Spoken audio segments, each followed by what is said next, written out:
had a huge impact on our team as a player, as an assistant coach. Jeremy Carlson and his contribution this year, it's been phenomenal. You can definitely tell a difference now that Jeremy's come in. Jeremy and his work with all of our teams in athletics has just made everybody better.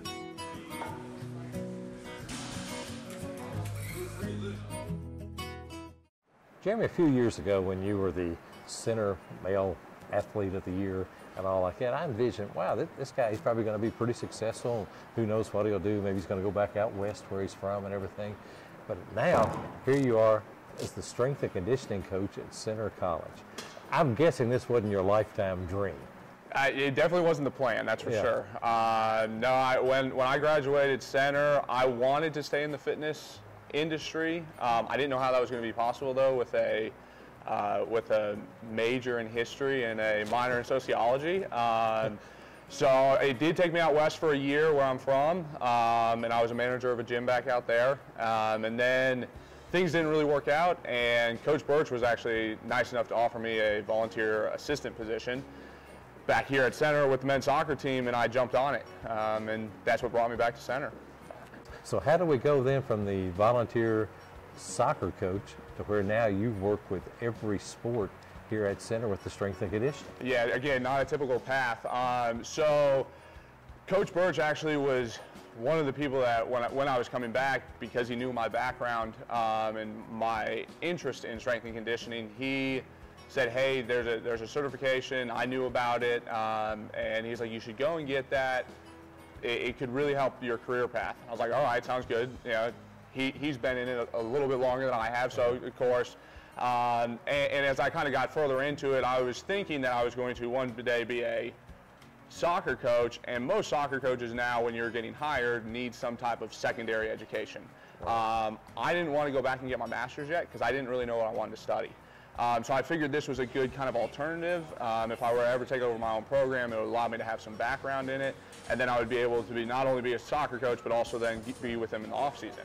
So that was actually the plan initially, and then we got through the winter and into the spring. I started applying for jobs because it looked like at that time Robbie Tarver, the assistant coach that was above me, was going to be staying. So I was looking for different jobs. Anywhere, right? Anywhere, yeah. I mean, I was applying West Coast, East Coast, Midwest, South. I mean, I was just trying to look to go and continue to get my feet wet and continue to grow as a coach. And Brad Fields and at that time Andrew Gavin, when he was here with us, they're like, well, just kind of hold the brakes. We may have something that works for you. I was like, all right, sounds good. I thought it was going to be more on the soccer lines, but then they came to me with this idea, and I was like, that would be great. I never really even thought about it. Again, it wasn't the career path, it wasn't the plan, but it combined my love of strength and conditioning and being able to help out a school that I really care about. And that's kind of where we started. So how do you come up when you're dealing with a soccer athlete or a swimmer or a basketball player? You design something specifically for that athlete or for that sport? How does that kind of work?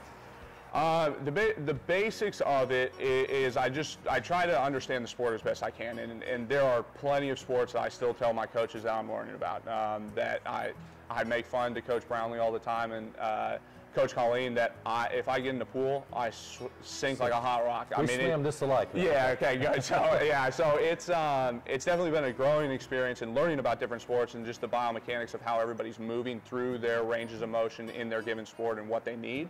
But the basics of what I try to do and what I try to instill on the kids that I have is that there are basic movement patterns that everybody should be able to perform very well, and that revolves around pushing, pulling, squatting, lunging, and hinging, and some type of carrying. If you look at most sports, they're going to do some variation of all of those. And if I can teach them how to do those better, it will make the apex, their ability to express in their given sport, a lot better. So I like to see myself as more of a general, increasing the general capacity, and then at the top is their sport. So if I can increase the base, it'll increase their apex. You want to continue to gain speed as you're coming up. You don't want to start the process and then get stuck and then start again. Does that make sense? How much do you think it helps you, the fact that you are a former center student athlete, and you understand the demands on the study time, the practice time, and then to try to get them in here and want to do the strength and conditioning may not always want to fit into a schedule. How much does it help that you know what they're going through? Yeah, I think it helps a lot. I think, and you look at it with a lot of our new coaches that come in, there's quite a learning curve to get used to what center is, especially with, you look how athletics is set up. We've got an academic day from 8 to 4, and then an athletic block from 4 to 7. That's usually not how most schools are set up. So having the understanding of what these kids are going through, sleep-wise, stress-wise, anything that may be going on, extracurricular, it definitely is very helpful. Center's had a terrific fall sports season. Just a coincidence with the strength and conditioning? You feel like you played a small role in that, a big role in that? How do you kind of look at that? I'll go with a small role. My role is really not possible without student athletes being very dedicated to coming in here, and then coaches getting behind it. So without that, and at the end of the day, I don't recruit. So I think there are so many factors that go. But you do recruit in a way, because if you being here, it may help somebody come. Yeah, it absolutely does. I mean, when they see that, I think that does play a small role into it. But overall, I just see it as a small part. If I can help prevent against injuries, if I can help make them a little bit stronger, if I can help them get to the goals that they're looking to get to, I would say that I helped out a little bit. So how do you schedule? Like, say the athletic day here is a little different. You've got all these big number of athletes. They're trying to do the practice. They're trying to get in and out of here. I mean, scheduling, that sounds like it would be a nightmare to me, but maybe not. It's definitely a difficult part of the job. And you know, most sport coaches think that their sport is the absolute number one. Absolutely, it's the only one. Yeah, right, and as they should, right? I mean, they work very hard for what they are doing, and I never want to discredit that. So, but yeah, definitely getting them scheduled and getting them through here is a little bit difficult. The way that our schedule is set up is that we have a floating lift between 6:30 and 10:30. And I work with the coaches and the student athletes to kind of figure out what times work best in their schedule. You know, if they don't have a class until noon, then they can come in and lift at 9:30. So they won't always lift as a team? Not always, no. So it's definitely one of those things that, and we found that over the past year. The first year we were just going 6 to 8 and 4 to 7 because that worked around what the academic day was. What we were finding was we weren't able to touch as many athletes as we wanted to. So by opening it up that 6:30 to 10:30 block, it allows athletes to float through here and kind of have their coaching that they need and then get on with their day.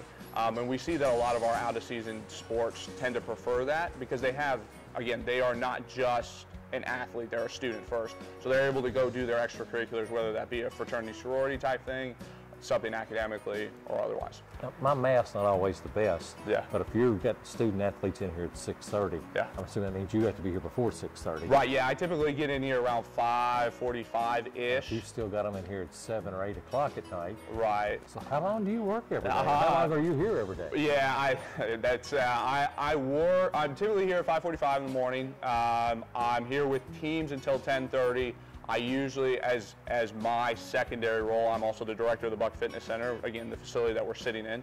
So I usually take care of stuff from about 10:30 to 11:30, 12 o'clock. I get my own workout in. I try to squeeze it in there because nobody wants a personal trainer that needs one. And then I'm usually back in here around 3 and, you know, leave around 7:30-ish. So it's a long day.